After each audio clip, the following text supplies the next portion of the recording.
আমার ছেলে এখানে এসেছে বিজয় দিবসের ছবি আঁকার জন্যে। আমার বাবা 71-এ শহীদ হয়েছেন। তিনি কুষ্টিয়ার দর্শনা কলেজের প্রিন্সিপাল ছিলেন। 31শে জুলাই রাজাকাররা ধরে নিয়ে মেরে ফেলেছেন।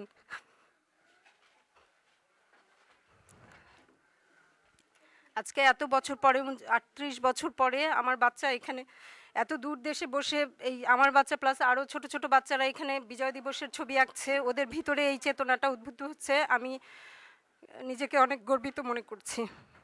একজন মুক্তিযোদ্ধার সন্তানের মতোই উপস্থিত সকলের বুকটা গর্বে ভরে গেল যখন ছোট্ট ছেলেমেয়েরা তাদের চিত্রাঙ্কনের মধ্য দিয়ে ফুটিয়ে তুলে বাংলাদেশের বিজয়ের আত্মকথা। আমি বাংলাদেশ অনেক ভালোবাসি, এটা স্মৃতিসৌধ আঁকতেছি। এখানে আমাদের জাতীয় স্মৃতিসৌধ এবং জাতীয় পতাকা এঁকেছি। ভবিষ্যৎ প্রজন্মের কাছে আমাদের জাতীয় দিনগুলোর তাৎপর্য এবং ইতিহাস তুলে ধরার জন্য বাংলাদেশ অ্যাসোসিয়েশন ব্রেশিয়ার উদ্যোগে স্থানীয় কমিউনিটি হলে পালিত হলো বিজয় দিবস 2009। আজকের শিশুই আগামী দিনের ভবিষ্যৎ, আর এই ভবিষ্যৎ প্রজন্মদের নিজেদের সংস্কৃতি ও ঐতিহ্য সম্পর্কে অবগত করা আমাদেরই দায়িত্ব, এমনটাই মন্তব্য ছিল আগতদের।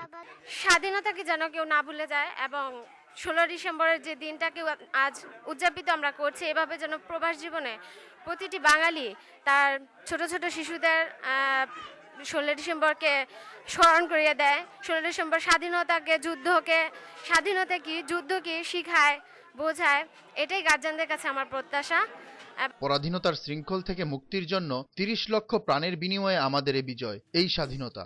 মুক্তিযুদ্ধে শহীদ মহান বীর মুক্তিযোদ্ধাদের সম্মান প্রদানের মধ্য দিয়েই দ্বিতীয় পর্বের আলোচনা সভা শুরু হয়।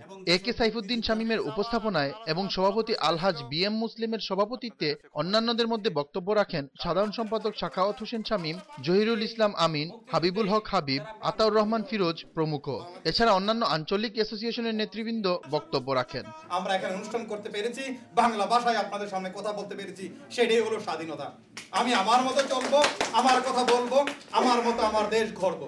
এছাড়া প্রবাসী শিশুদের বাংলা শিক্ষায় উৎসাহিত করার জন্য অভিভাবকদের প্রতি আহ্বান জানানো হয়। দিনভর কার্যক্রম শেষে চিত্রাঙ্কন ও কবিতা প্রতিযোগিতায় বিজয়ীদের মধ্যে পুরস্কার বিতরণ করা হয়। ইতালির ব্রেশিয়া থেকে এহসানুল করিম জুয়েল, চ্যানেল এস নিউজ।